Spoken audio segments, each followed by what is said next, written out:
Beyond the veil of desert dust lies a name that echoes with whispers of the unknown. Area 51. A quick digital dive reveals a torrent of theories. Millions of search results screaming about extraterrestrial cover-ups, claiming this secluded patch of Earth holds secrets of alien life. But does the truth end there?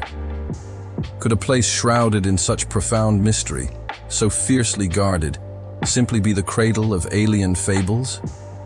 Surely there's a deeper narrative, a crucial piece of the puzzle we've either overlooked or simply chosen to ignore. Join us as we pull back another layer, venturing into the heart of Area 51, to decipher if its secrets are indeed of another world, or something far more terrestrial, yet equally astounding. Picture this: a stark Nevada landscape, a ribbon of asphalt stretching into the horizon, seemingly inviting to speed demons, yet perhaps a pathway to the very edge of the forbidden, the legendary Area 51. For decades, it was a phantom, a figment of conspiracy theorists' imaginations, until 2013. Then came a seismic shift in the narrative. Through the Freedom of Information Act, the Central Intelligence Agency, CIA, unveiled what many had long suspected. Area 51 was real, a top-tier, clandestine military installation born from the crucible of the Cold War. And astonishingly, the 44th President, Barack Obama himself, chuckled as he spoke of it publicly, lifting the very first corner of this long-draped shroud of secrecy.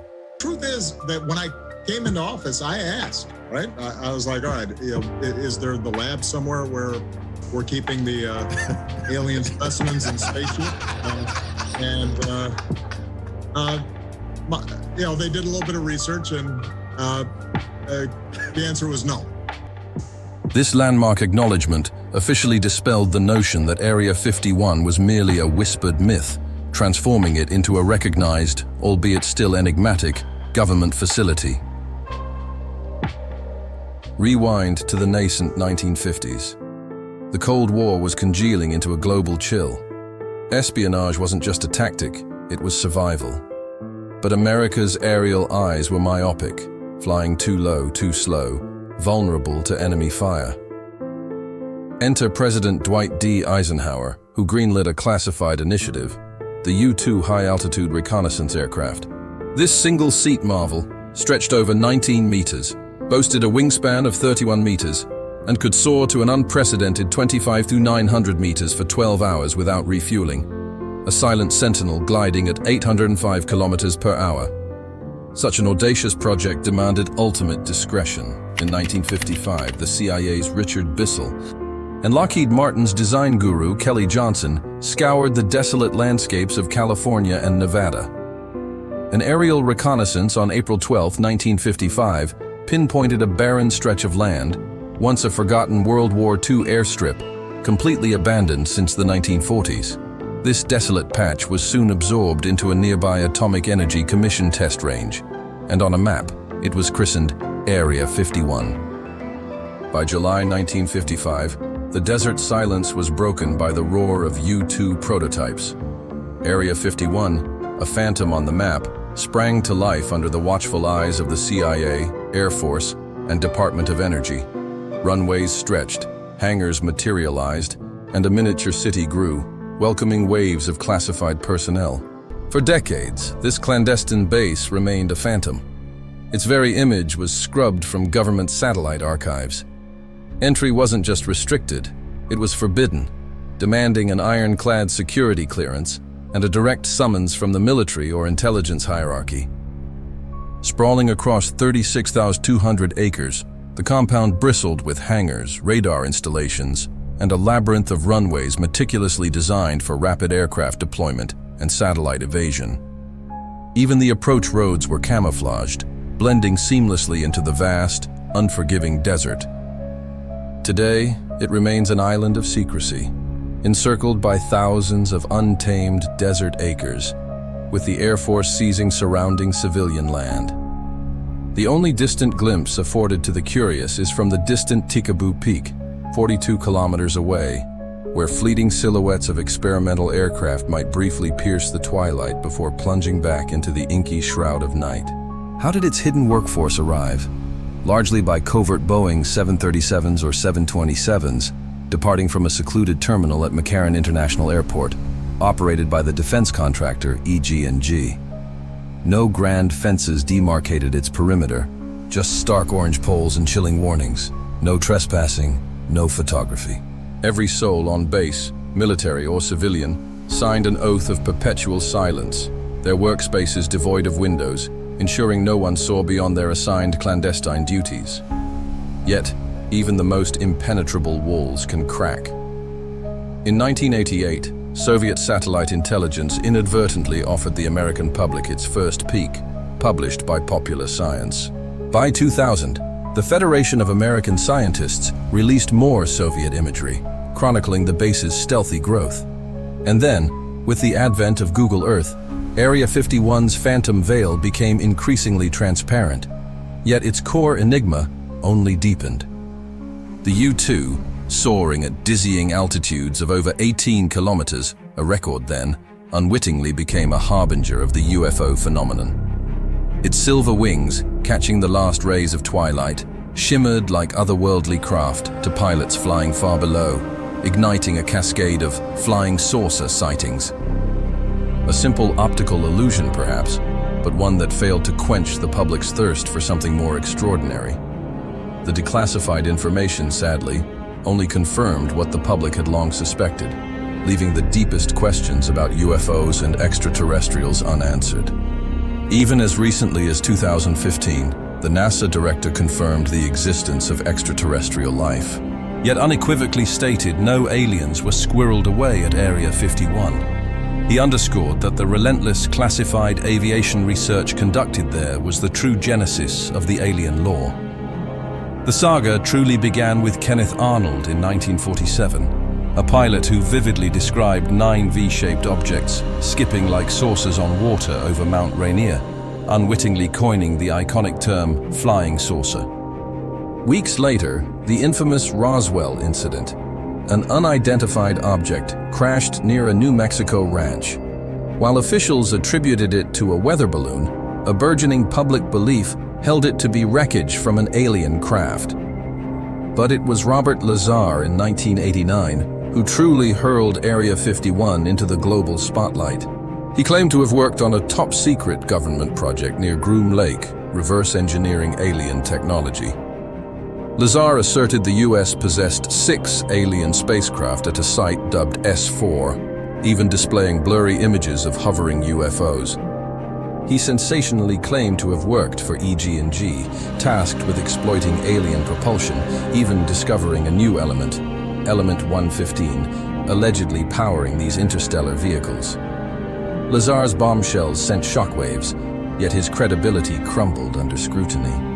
No verifiable academic records from MIT, no employment history with the Air Force or Los Alamos National Lab. Lazar maintained the government erased his past, but to many, he simply became another captivating enigma, a performance artist of the unknown. Beyond Lazar, the legend persists. Tales of pale, gray-skinned beings, whispers of a shadowy cabal orchestrating a new world order, with UFOs and aliens serving as elaborate smokescreens, diverting public gaze from their true, insidious agenda. And central to this web of intrigue is the enigmatic Majestic 12, or MJ-12. Recall Roswell. 69 years ago, the US military confirmed an object crash, then swiftly retracted and suppressed all information. Conspiracy theorists assert that President Truman himself, in the wake of Roswell, signed an executive order establishing a clandestine unit. Their mission, to erase all traces of genuine UFO encounters and artfully sow disinformation, ensuring humanity remained blind to the reality of flying discs and extraterrestrial visitors. This phantom agency, codenamed Majestic 12, allegedly formed in 1947, was later dismissed by the CIA as the fevered imaginings of UFO zealots. Yet chilling whispers persist of those who knew too much, who dared to betray their oath, meeting their end in meticulously orchestrated accidents. The plot thickened in 1984 when an anonymous 8-page document detailing MJ-12 mysteriously found its way to a UFO researcher. This period also buzzed with tales of the Dulce base, a rumored 17 billion subterranean complex nestled near the New Mexico-Colorado border, supposedly built for human-alien cooperation, aiming for global dominion. So, where does Area 51 fit into this grand tapestry of secrets? Speculation paints it as America's clandestine crucible, a testing ground for futuristic weaponry, a laboratory for impossible experiments like weather or mind control. And most famously, the operational heart for MJ-12 is deep space directives, from salvaging alien wreckage and reverse engineering exotic materials to collaborating with extraterrestrials on interstellar propulsion. A fortress so formidable, it could make entire projects vanish without a trace.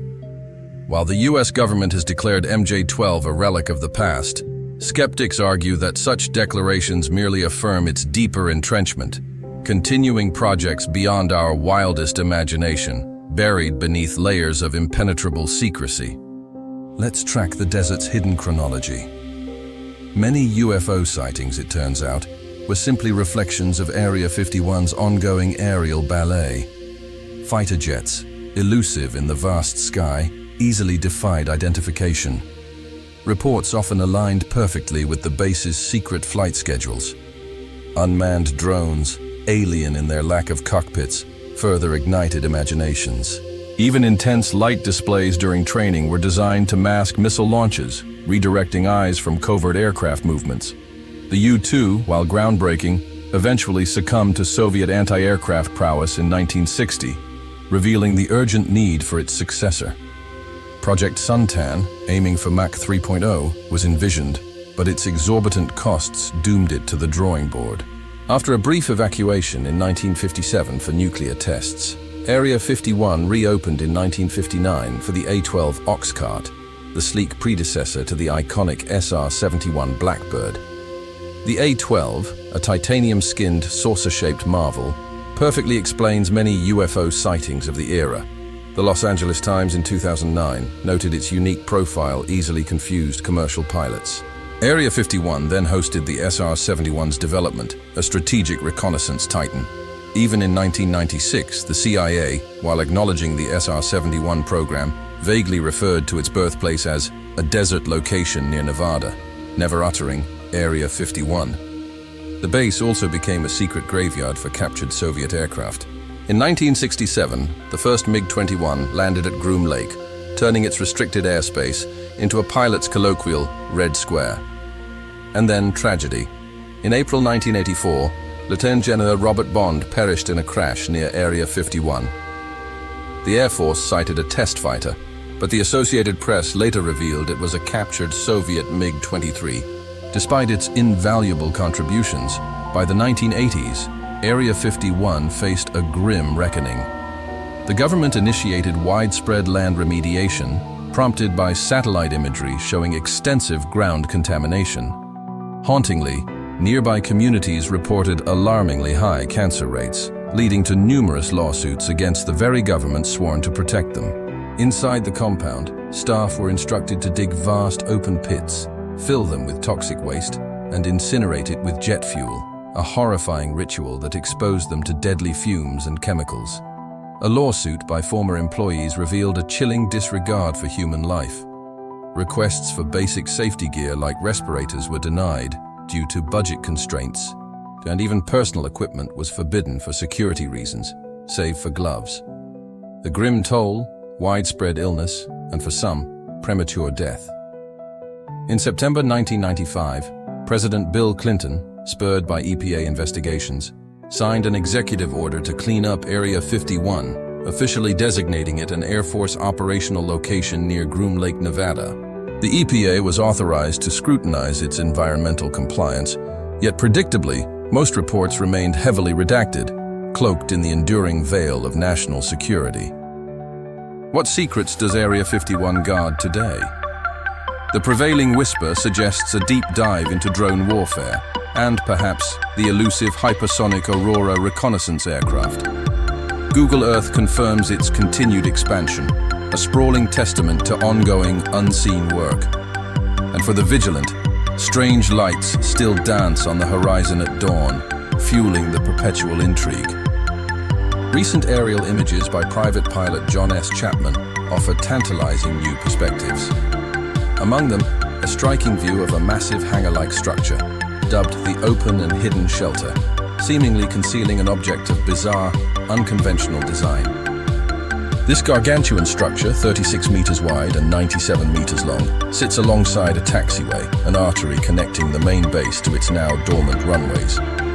By 2005, this taxiway extended to a new active strip, and by 2007, towering wall-like barriers were erected, not just to obscure views from the main runways, but to definitively thwart even distant prying eyes from Tikaboo Peak. A 2007 edition, an expansive turnaround pad, hints at the need for rapid deployment, allowing a craft to enter, pivot, and launch swiftly back onto the taxiway. But it's the object within that truly captivates. Not a conventional aircraft, it appears as a low-slung, dagger-shaped form with a distinct raised section resembling a cockpit. A prototype, perhaps, for a next-generation high-speed or stealth aircraft designed to hug the ground. Speculation ranges from a damaged experimental craft awaiting repair or disposal to an entirely different piece of equipment, like a radar dish. The images, frustratingly, lack the resolution for definitive conclusions. Yet one historic design bears a striking resemblance. The Martin Marietta X-24B lifting body, a 1970s USAF and NASA venture exploring supersonic flight without conventional wings. Whispers persist of a more powerful successor, the X-24C, allegedly evolving into a black-budget project dubbed Kupikos, secretly soaring from Area 51 in the 1980s. One thing is certain, the quest for hypersonic flight never ceased. Today, Lockheed's Skunk Works is reportedly developing another dagger-shaped hypersonic marvel, utilizing revolutionary engine technology. While these historical and contemporary parallels are intriguing, definitive identification remains elusive. The presence of aircraft within these covered hangars is no surprise. Area 51 operates at peak capacity. Experimental aircraft, often built for limited flight cycles, are frequently decommissioned, with older projects buried beneath the desert floor to make way for new, classified endeavors. The Open and Hidden Shelter itself raises questions. Its overhead doors, unlike outward swinging designs, were seen bafflingly open. Was it mid-operation when photographed? Perhaps even a pre-Christmas test flight, as base activities often cease for major holidays. Like so much at Area 51, the details remain swathed in enigma. This mysterious form, stubbornly resisting identification, encapsulates the very essence of Area 51. For 6 decades, it has stood as the ultimate symbol of a carefully guarded secret. While the impenetrable veil has begun to fray, revealing clearer glimpses, the heart of Area 51's enigma beats on, promising more whispers from the interstellar void, awaiting the day its deepest secrets are truly unveiled.